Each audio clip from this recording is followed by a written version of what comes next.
Accounting concept के इस video में आप सभी का बहुत बहुत स्वागत है। और इस वीडियो में मैं आप सबको एक्सप्लेन करने वाला हूं रिटायरमेंट और डेथ के, पार्टनर के रिटायरमेंट और डेथ के सारे एडजस्टमेंट, क्या क्या एडजस्टमेंट करने पड़ते हैं, उसके पीछे क्या लॉजिक है, क्या रीज़न है, क्यों करते हैं, कैसे करते हैं, कब करते हैं, कहाँ करते हैं, वगैरह वगैरह वगैरह सारी बातों को मैं एक्सप्लेन करने वाला हूँ। और मैंने आपको हमेशा बताया है कि मैं लगातार ये कोशिश बार बार कर रहा हूँ कि अलग अलग वीडियोस बना सकूँ अकाउंटिंग के जितने भी टॉपिक है, चाहे वो 11th हो, 12th हो, या CA में फाउंडेशन के लिए एप्लीकेबल हो या इंटर के लिए एप्लीकेबल हो। मेरी ये कोशिश है कि ज़्यादा से ज़्यादा ऐसे वीडियोस बना सकूँ और आपको ईजीएस्ट वे में एक्सप्लेन करने की कोशिश कर सकूँ, राइट। तो चलिए आज हम डिस्कशन करने वाले हैं पार्टनर के रिटायरमेंट और डेथ की सिचुएशन पर अकाउंटिंग ट्रीटमेंट। देखिए, वैसे तो सिलेबस में देखा जाए तो चैप्टर अलग अलग ही दिया होता है, रिटायरमेंट का भी, डेथ का भी, लेकिन बहुत सारी बातें, मोस्ट ऑफ द बातें कॉमन होती है रिटायरमेंट डेथ में। प्रैक्टिकली भी अगर आप सोचेंगे, देखिए तो क्या कॉमन है। वैसे आप जानते हैं रिटायरमेंट का मतलब क्या होता है कि पार्टनरशिप में कोई भी पार्टनर अपनी इच्छा से सबको नोटिस देके, जानकारी देके कभी भी रिटायर हो सकता है। और डेथ का मतलब क्या होता है? डेथ का मतलब होता है कि बिना नोटिस दिए, क्योंकि डेथ ना तो नोटिस देकर आती है ना नोटिस देने का मौका देती है। डेथ किसी भी पार्टनर की कभी भी हो सकती है, तो डेथ में तो कोई नोटिस नहीं होती है, अचानक से कोई भी पार्टनर ऊपर चला जाता है, राइट। लेकिन ये दोनों में कॉमन क्या है? दोनों में कॉमन बात तो एक है कि पार्टनर फर्म से तो जा रहा है, ये कन्फर्म है। क्योंकि देखिए, एक में तो सिर्फ फर्म से जा रहा है, दूसरे में तो दुनिया ही छोड़ के जा रहा है। अब दुनिया ही छोड़ के जा रहा है तो फर्म तो ऑब्वियसली छोड़ ही दिया उसने, राइट। तो देखिए, दोनों में एक बात कॉमन है कि फर्म को छोड़ करके जा रहा है। और जब भी कोई पार्टनरशिप से एक पार्टनर चला जाएगा, चाहे रिटायरमेंट की वजह से, चाहे डेथ की वजह से, तो उस समय किए जाने वाले सारे के सारे एडजस्टमेंट, बहुत सारे एडजस्टमेंट कॉमन ही होंगे। क्यों कॉमन ही होंगे? देखिए, मैं आपको एक्सप्लेन करता हूं कि क्या क्या करना पड़ता है। सबसे पहली बात कि अगर पार्टनरशिप फर्म के बिजनेस से जा रहा है रिटायर होकर के, तो हमको उसके हक का हर पैसा, एक एक पैसा, उसके हक में जितने पैसे बनते हैं, जिस जिस बात के पैसे में उसका अधिकार बनता है, शेयर बनता है, राइट बनता है, वो हर पैसा उसको देना चाहिए। क्योंकि अकाउंटिंग में हम जानते हैं सबके साथ क्या होना चाहिए, जस्टिस होना चाहिए, न्याय होना चाहिए। तो बेचारा पुराना पार्टनर है, आप देखिए कौन कौन से पैसे पर उसका अधिकार बनता है, राइट बनता है, शेयर बनता है, वो हम उसको देते जाएंगे। सबसे पहला, भाई अगर वो जाएगा, चाहे डेथ के केस में हो, चाहे रिटायरमेंट के केस में हो, अगर वो जाता है तो उसके कैपिटल अकाउंट में जो भी बैलेंस है, उसके कैपिटल का जो पैसा है हमको वापस करना पड़ेगा, राइट। सबसे पहला जो भी उसके कैपिटल अकाउंट में बैलेंस था, फर्स्ट थिंग। देखिए, सेकंड थिंग है ये, ऐसा है कि अगर मान लीजिए कैपिटल पे हमको इंटरेस्ट देना है, सपोज पार्टनरशिप डीड में लिखा हुआ है, तो जितने महीने बाद भी जा रहा है, अगर 3 महीने बाद, 4 महीने बाद, 5 महीने बाद रिटायर हो रहा है या डेथ हो रही है, तो उतने पीरियड का इंटरेस्ट ऑन कैपिटल भी देना पड़ेगा, जाहिर सी बात है। अब थर्ड चीज जो हमको समझनी है वो कि रिजर्व और प्रॉफिट अगर कोई पुरानी बैलेंस शीट में अपीयर हो रहे हैं, कोई भी पुराना कमाया गया प्रॉफिट है जो सारे पार्टनर ने मिलकर कमाया है, तो उसमें भी उसको शेयर देना पड़ेगा। इन सब का डिटेल एक्सप्लेनेशन में भी आगे कवर करता हूं। अभी मैं आपको शॉर्ट बता दूं कि किस बात का पैसा देना पड़ेगा। फिर अगर पार्टनरशिप फर्म की गुडविल है तो उसमें भी उसको हिस्सा देना पड़ेगा। अगर एसेट एंड लायबिलिटीज के वैल्यूएशन में कुछ इंक्रीज डिक्रीज हुआ है तो रिवैल्यूएशन अकाउंट बना करके उसका प्रॉफिट लॉस कैलकुलेट करना पड़ेगा और वो प्रॉफिट लॉस में उसको शेयर देना पड़ेगा, राइट। अगर आपने पार्टनरशिप फर्म में कोई ज्वाइंट लाइफ पॉलिसी भी लेकर रखी हुई है, मतलब सारे लोगों का कंबाइंड इंश्योरेंस करा के रखा हुआ है, तो उसमें भी उसका हिस्सा है इंश्योरेंस में, उसको भी मिलना चाहिए वो हिस्सा, राइट। और इसके बाद और क्या हो सकता है?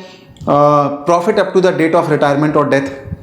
कई बार क्या होता है कि मान लीजिए, आप जानते हैं प्रॉफिट तो हम कैलकुलेट करते हैं ईयर के एंड में, लेकिन मान लीजिए 4 महीने के बाद कोई पार्टनर रिटायर हो गया, उसकी डेथ हो गई, तो 4 महीने तक तो काम किया था उसने पार्टनरशिप फर्म में, तो हमको 4 महीने के प्रॉफिट में उसको हिस्सा देना पड़ेगा। तो profit up to the date of death और रिटायरमेंट, तो ये सारी बातें हो सकती है जिसमें हमको उनको हिस्सा देना पड़ेगा। और हमको इसी चैप्टर में ये सब लर्न करना पड़ता है, सीखना पड़ता है कि ये सब कैलकुलेट कैसे करते हैं और इनकी अकाउंटिंग कैसे की जाती है। एक कैलकुलेट कैसे करते हैं और दूसरा इसका अकाउंटिंग ट्रीटमेंट क्या होगा, मतलब क्या डेबिट करेंगे और क्या क्रेडिट करेंगे। ऑलराइट, चलिए तो हम छोटी छोटी बातों पर आते हैं जिसमें कुछ समझने और समझाने लायक है, वो बातें मैं लेते आता हूँ। सबसे पहले मैं रहा हूँ, देखिए, अगर बैलेंस शीट के अंदर कोई भी पुराना प्रॉफिट या रिजर्व है तो हम सबसे पहले उसको डिस्ट्रीब्यूट कर देते हैं सारे पार्टनर में। सबसे पहला काम ये करते हैं, right. This is the treatment of the old profit and reserve which is appearing in the balance sheet. Why we do like this, why we distribute to all the partners? Because आप देखिए, ये जो profit है कमाया हुआ, ये सारे पुराने पार्टनर लोगों ने मिल करके कमाया है। जाने वाला जो पार्टनर रिटायर है वो आज जा रहा है, वो बोलेगा भैया मैं तो आज जा रहा हूं, मैं तो फ्यूचर में रहने वाला नहीं हूं, तो इन सब का बंटवारा आज के आज करो। क्योंकि आज बंटवारा करोगे तो मेरे को भी हिस्सा मिलेगा और मेरे को अपना हिस्सा चाहिए, क्योंकि मैं अपना हिस्सा यहां से लिए बगैर जाऊंगा नहीं। तो मेरे को मेरा हिस्सा आज चाहिए। क्यों? क्योंकि मैं आज जा रहा हूं, फिर कल लौट के नहीं आने वाला हूं। क्यों? क्योंकि जाने वाले लौट कर कभी आते नहीं। तो भैया उसको हिस्सा आज देना पड़ेगा। अब जब उसको हिस्सा दे ही रहे हैं तो अकेले को क्यों दे भैया, सबको ही बांट लो ना। तो जितना प्रॉफिट या रिजर्व पड़ा हुआ है वो पुराने पार्टनर लोगों की मेहनत से कमाया हुआ पुराना प्रॉफिट है, तो सबको बांट दो। सबको बांटेंगे तो सबको मिल जाएगा, सबको मिल जाएगा तो जाने वाले को भी मिल जाएगा, और जाने वाले को ही तो देना चाहते हैं हम। ऑलराइट, तो ये था फर्स्ट कि रिजर्व्स और profits which is appearing in the balance sheet, it has to be distributed in the old partners in their old ratio. Right, ये था फर्स्ट ट्रीटमेंट। चलिए सेकंड ट्रीटमेंट पर आते हैं। अब हमको और क्या करना पड़ेगा? Treatment of goodwill. देखिए, ट्रीटमेंट ऑफ गुडविल के ऊपर मैंने बहुत एक्सक्लूसिव वीडियो बनाया है। रिटायरमेंट में गुडविल का ट्रीटमेंट कैसे करेंगे उसमें बहुत डिटेल में समझाया हुआ है। क्या करना पड़ता है, क्यों करना पड़ता है, कैसे करना पड़ता है, यहाँ मैं शॉर्ट में आपको बता रहा हूँ, एकदम शॉर्ट में। अगर आप डिटेल में देखना चाहेंगे तो मेरा वो वाला वीडियो जरूर देखिएगा। शॉर्ट में देखिए, मैं आपको बता दूं। फिर से वही बात है, रिटायर होने वाला पार्टनर जा रहा है या जिसकी डेथ हो गई वो पार्टनर चला गया, ना वो बोलेगा भैया मेरे को मेरे गुडविल का हिस्सा चाहिए, क्योंकि गुडविल में तो मेरा भी हिस्सा बनता है ना। हम सब ने मिलकर के पार्टनरशिप फर्म का नेम और रेपुटेशन बिल्ड किया है। तो जो भी गुडविल है, जो भी नाम है, जो भी आन बान शान है, जो भी रेपुटेशन है, उसमें मेरा हिस्सा है। मेरे को आज के आज चाहिए, क्योंकि मैं तो आज जा रहा हूँ ना। कल पार्टनरशिप फर्म में मैं नहीं रहूंगा, गुडविल रहेगी, उसका फायदा आप लोग को मिलेगा, मेरे को तो नहीं मिलेगा ना। मैं तो अलग हो गया पार्टनरशिप फर्म से, तो मेरे को मेरा हिस्सा चाहिए। राइट, तो वो अपना हिस्सा मांगेगा। तो हमको रिटायरिंग पार्टनर को उसका हिस्सा देना पड़ेगा। देना पड़ेगा मतलब हम जो जर्नल एंट्री पास करेंगे इस सिचुएशन में, ये क्या जर्नल एंट्री पास करेंगे गुडविल के एडजस्टमेंट के लिए? रिटायरिंग पार्टनर के कैपिटल अकाउंट को हम करेंगे क्रेडिट। क्यों? क्योंकि उसको देना है या तो रिटायरिंग पार्टनर या डिसीज पार्टनर। अगर पार्टनर की डेथ हो गई तो डिसीज पार्टनर कैपिटल अकाउंट, ये हो जाएगा क्रेडिट। अब उसको पैसा देना ये तो कंफर्म हो गया, हमने उसको क्रेडिट कर दिया। कितने अमाउंट से क्रेडिट करेंगे? हिज शेयर ऑफ गुडविल, उसका जितना हिस्सा बनता है गुडविल में वो क्रेडिट कर देंगे। ये पैसा लाए कहां से, किससे ले? अब ये पैसा किससे लेकर के दें? तो रिमेनिंग पार्टनर से हम ये पैसा वसूलेंगे। रिमेनिंग पार्टनर मतलब जो बचे हुए पार्टनर्स हैं। कौन से रेशियो में वसूलेंगे? गेनिंग रेशियो में। क्योंकि अगर एक पार्टनर जा रहा है तो बाकी दोनों पार्टनर को फायदा हो रहा है, उनका हिस्सा जो है फ्यूचर प्रॉफिट में वो बढ़ जाएगा, उनको गेन होगा।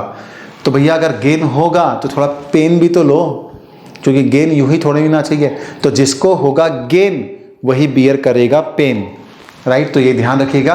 तो हम अच्छा कौन ज्यादा कौन कम, तो गेनिंग रेशियो में हम ये पैसा लोगों से वसूलेंगे। मतलब जिसको हुआ है गेन ज्यादा वो बियर करेगा पेन भी ज्यादा, और जिसको हुआ है गेन कम वो बियर करेगा पेन कम। राइट, तो फिर इसीलिए ये पैसा गेनिंग रेशियो में पार्टनर लोगों से वसूला जाएगा। जिनसे वसूला जाएगा उनके कैपिटल अकाउंट को डेबिट कर देंगे। Means remaining partner capital account हो जाएगा डेबिट। कौन से रेशियो में? गेनिंग रेशियो में। गेनिंग रेशियो कैसे कैलकुलेट करते हैं तो मैंने पहले एक्सप्लेन किया हुआ है। आप जानते हैं गेनिंग रेशियो कैलकुलेट करने के लिए new ratio minus old ratio. अभी क्या मिल रहा है माइनस पहले क्या मिलता था, तो आ जाएगा गेनिंग रेशियो। तो सिंपली वो कैलकुलेट कर लेंगे और उस रेशियो में हम गुडविल का ट्रीटमेंट कर लेंगे। ऑलराइट, तो ये था गुडविल का ट्रीटमेंट इन शॉर्ट। चलिए, इसके बाद रिवैल्यूएशन अकाउंट हमको प्रिपेयर करना पड़ता है, क्योंकि बहुत सारी एसेट लाइबिलिटीज ऐसी जो पुराने वैल्यूज पर, ओल्ड वैल्यूज पर बैलेंस शीट में आ रही है, पर आज की डेट में उसका मार्केट वैल्यू कुछ और हो चुका है। तो जाने वाला पार्टनर बोलेगा भैया मेरे को मेरा हिस्सा चाहिए। मान लीजिए कोई भी एसेट है जिसकी वैल्यू बहुत बढ़ गई, इसका मतलब उसमें प्रॉफिट हुआ है, उसमें प्रॉफिट हुआ है तो बोलेगा मेरे को मेरा हिस्सा दो इस प्रॉफिट में, क्योंकि कल के दिन जब इस एसेट को बेचोगे तब तो मैं नहीं रहूंगा ना उस समय। राइट, तो मेरे को मेरा हिस्सा आज चाहिए। तो हम रिवैल्यूएशन अकाउंट प्रिपेयर करते हैं, सारी एसेट और लाइबिलिटीज की जो वैल्यू हमको एडजस्टमेंट में दी हुई है उसका इफेक्ट उसमें लेते हैं, उसकी वजह से जो प्रॉफिट हो रहा है उसको रिवैल्यूएशन अकाउंट के क्रेडिट में लिखते हैं, और जो लॉस हो रहा है उसको रिवैल्यूएशन अकाउंट के डेबिट में लिखते हैं। वैसे मैंने रिवैल्यूएशन अकाउंट कैसे बनाया जाता है, क्या जर्नल एंट्री पास होती है, कौन डेबिट में कौन क्रेडिट में, क्यों कैसे कब कहाँ आता है, इसके ऊपर भी एक एक्सक्लूसिव वीडियो बनाया हुआ है, तो वो आप जरूर देखिएगा। उसमें आपको बहुत डिटेल में सारी चीज़ें क्लियर हो जाएगी। तो रिवैल्यूएशन अकाउंट को वो देखिएगा। यहाँ मैं आपको शॉर्ट बता दूं कि अगर एसेट की वैल्यू बढ़ रही है तो प्रॉफिट की बात होती है, वो रिवैल्यूएशन अकाउंट के क्रेडिट में आएगा। एसेट की वैल्यू कम हो रही है तो लॉस की बात होती है, वो रिवैल्यूएशन अकाउंट के डेबिट में आएगा। लायबिलिटी की वैल्यू अगर बढ़ रही हो तो फायदा है तो रिवैल्यूएशन अकाउंट के क्रेडिट में आएगा, और लायबिलिटी की वैल्यू अगर कम हो रही हो तो फायदा है। लायबिलिटी की वैल्यू अगर कम हो रही है तो फायदा है तो रिवैल्यूएशन अकाउंट के क्रेडिट में आएगा, और लायबिलिटी की वैल्यू बढ़ रही है तो नुकसान है तो रिवैल्यूएशन अकाउंट के डेबिट में आएगा। राइट, तो ये रिवैल्यूएशन अकाउंट में सारे प्रॉफिट्स क्रेडिट साइड में, सारे लॉस डेबिट साइड में।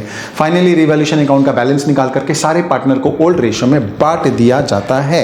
राइट। तो this was very simple treatment of the revaluation account at the time of the retirement. Now अब जो नया एडजस्टमेंट है यहाँ पर इस चैप्टर का, वो है profit up to the date of death और रिटायरमेंट। सो डेथ के केस में ज़्यादा एप्लीकेबल होता है, रिटायरमेंट में कम होता है। एनीवेज राइट, दोनों में हम समझ लेते हैं। देखिए, आप जानते हैं डेथ कभी बता के तो आएगी नहीं, कभी भी आ जाएगी। अब मान लीजिए पार्टनर ने 3 महीना 4 महीना काम किया पार्टनरशिप फर्म में और अचानक किसी पार्टनर की डेथ हो गई, तो बेचारे ने 3-4 महीना जितना भी काम किया है उसमें कुछ तो प्रॉफिट कमाया होगा पार्टनरशिप फर्म ने, वो हिस्सा भी तो हमको उसको देना चाहिए, क्योंकि नहीं दोगे अगर वो हिस्सा तो जो गया पार्टनर ऊपर है उसकी आत्मा भटकेगी और आपको छोड़ेगी नहीं, राइट। तो उसके हक का पैसा है, उसको देना भी चाहिए आपको कायदे से आपके पार्टनर का।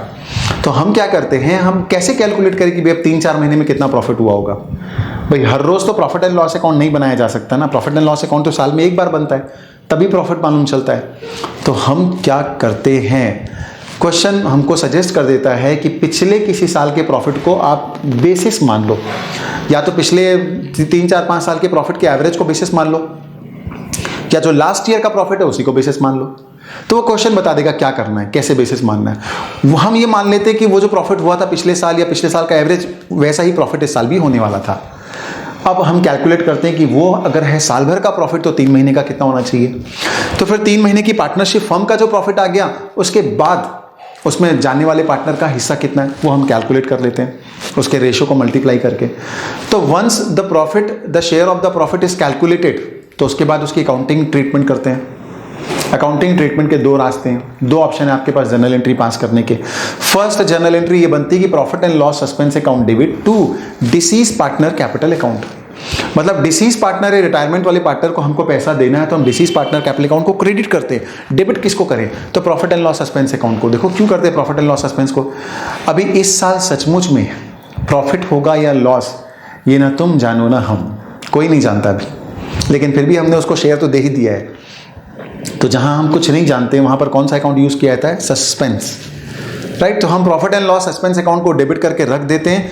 जब ईयर के एंड में प्रॉफिट एंड लॉस अकाउंट बनाएंगे तो इतना प्रॉफिट माइनस कर देंगे कि साल भर के टोटल प्रॉफिट में इतना प्रॉफिट इसको पहले ही दे दिया है। अब जो बचेगा प्रॉफिट वो बाकी पार्टनर्स का होगा।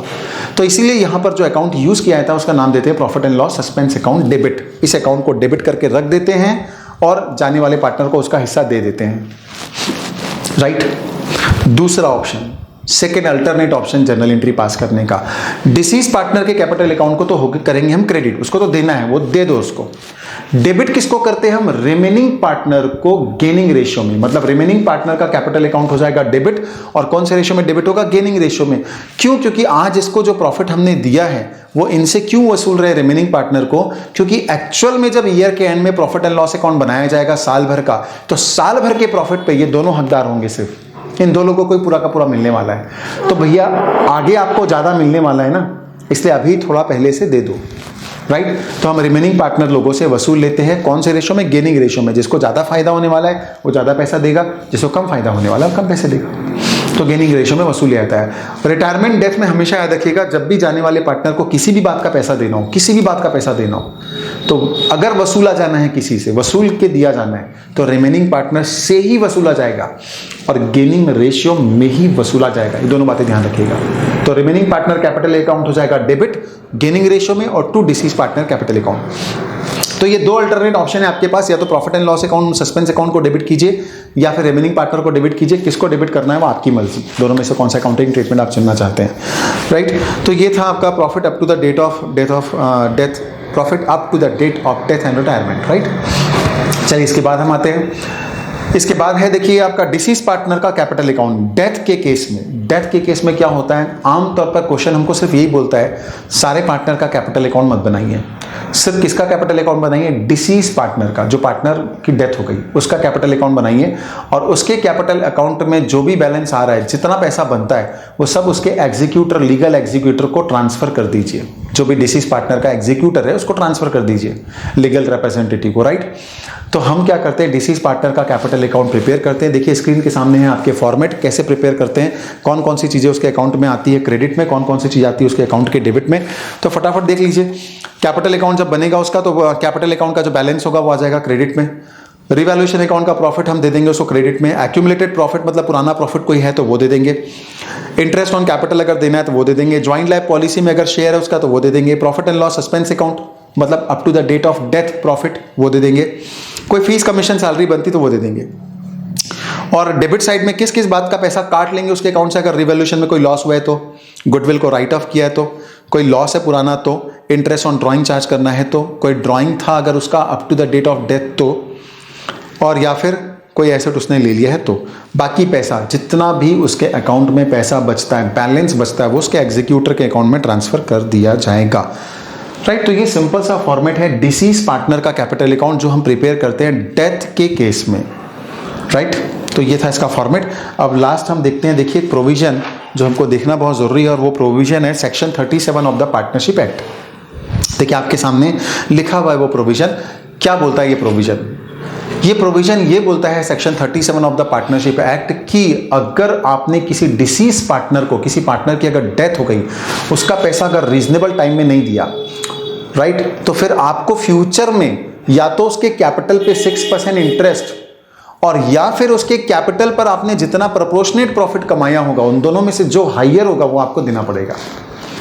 देखिए ये प्रोविजन क्यों बनाया गया? प्रोविजन इसलिए बनाया गया है कि भाई कभी भी ऐसा मत हो कि कोई किसी पार्टनर की डेथ हो गई और आप उसके साथ नाइंसाफी करो, क्योंकि अब वो तो रहा नहीं ना, और हो सकता है उसके साइड से बोलने वाला कोई ना हो, तो आप उसके पैसे को डिले करो, उसको दो ही ना, उसके घर वालों को वो उसका पैसा, उसके लीगल हायर्स को, उसके एग्जीक्यूटर को ना दो, घुमाते रहो और उस पैसे को बिजनेस में यूज़ करके खूब पैसे कमा लो। ऐसा कर सकते हैं पुराने पार्टनर। इस बात को रोकने के लिए प्रोविजन बनाया गया पार्टनरशिप एक्ट में सेक्शन 37, और वहां पर यह बताया गया है कि अगर किसी पार्टनर की डेथ हो गई और अगर आपने रीजनेबल टाइम के अंदर पैसा उसको नहीं दिया, तो या तो 6% इंटरेस्ट देना पड़ेगा, या फिर उसके पैसे पे जितना प्रोपोर्शनेट आपने प्रॉफिट कमाया है, मतलब आपने बिजनेस में टोटल जितना प्रॉफिट कमाया डिवाइडेड बाई टोटल कैपिटल, कितनी कैपिटल से कमाया, इनटू डिसीज पार्टनर्स कैपिटल, उसके पैसे पर कितना कमाया। तो आप यूं समझ लीजिए प्रोपोर्शनेट प्रॉफिट उसके कैपिटल पर, वो दोनों में से जो ज्यादा हो, मतलब घाटा खाओगे तो इंटरेस्ट देना पड़ेगा, प्रॉफिट ज्यादा कमाओगे तो पूरा प्रॉफिट आपको उसको देना पड़ेगा, ताकि उसके साथ अन्याय ना हो, इसके लिए प्रोविजन बनाया गया है। तो देखिए मैंने रिटायरमेंट डेथ के अंदर जितने भी एडजस्टमेंट होते हैं वो सब आपको एक्सप्लेन कर दिए हैं। अगर हाँ ज्वाइंट लाइफ पॉलिसी भी अगर हो, राइट, तो ज्वाइंट लाइफ पॉलिसी का पैसा भी आपको रिटायरिंग पार्टनर को या डेथ वाले पार्टनर को देना पड़ेगा। देखिए डेथ के केस में तो क्या होती है, पॉलिसी मैच्योर हो जाती है, क्योंकि डेथ के केस में इंश्योरेंस कंपनी पूरा पैसा देती है, तो पूरा पैसा देती है तो जितना पैसा मिल रहा है बांट दो पार्टनर्स में, उनके प्रॉफिट एंड लॉस के रेशो में। हाँ, और अगर मान लीजिए रिटायरमेंट का केस है तो फिर आपको मैच्योरिटी पर पूरा पैसा तो मिलेगा नहीं, उस केस में पॉलिसी को क्या करना पड़ता है, सरेंडर करना पड़ता है। सरेंडर वैल्यू मतलब हम पॉलिसी को वापस कर देते हैं कि भैया ले लो पॉलिसी और जो पैसे देना है वो दो, और जो पैसा फिर मिलता है वो पार्टनर को डिस्ट्रीब्यूट कर दिया जाता है। राइट, तो जेएलपी के ऊपर मैं एक अलग से वीडियो बनाऊंगा जिसमें बहुत डिटेल में एक्सप्लेन करूंगा जेएलपी के बारे में, क्योंकि छोटी नहीं बहुत बड़ी बात है, पर इन शॉर्ट मैंने आपको समझा दिया कि डेथ के केस में फुल वैल्यू रिसीव होगी, वो डिस्ट्रीब्यूट होगी, और रिटायरमेंट के केस में सरेंडर वैल्यू मिलेगी, वो डिस्ट्रीब्यूट होगी। ऑलराइट, तो ये था आपका अकाउंटिंग ट्रीटमेंट, क्या किस किस केस में, कि रिटायरमेंट के केस में, डेथ के केस में कौन कौन से एडजस्टमेंट करने पड़ते हैं, उसके पीछे लॉजिक क्या है, क्या करेंगे, कैसे करेंगे, उनकी जर्नल एंट्री क्या बनेगी। अब नेक्स्ट वीडियोस में मैं आपको बहुत सारे प्रैक्टिकल क्वेश्चन एक एक करके लेते जाऊंगा, एक्सप्लेन करते जाऊंगा, और वो वीडियोस में आप समझ पाएंगे कि प्रैक्टिकल क्वेश्चन बनाते समय इस सारे लॉजिक को कैसे फॉलो करेंगे और इनका अकाउंटिंग ट्रीटमेंट एग्जैक्टली क्या होगा। तो आई होप कि आपको ये सारी बातें समझ में आई होगी, आपने समझा होगा इसको, और ज़्यादा प्रैक्टिस आप करेंगे, ज़्यादा समझेंगे इन बातों को, तो आपका कॉन्फिडेंस बढ़ेगा। और मैंने दूसरे वीडियोज़ पर भी जो टॉपिक बनाए वो भी आप ज़रूर देखिएगा ज़रूरत पड़ने पर। Thank you.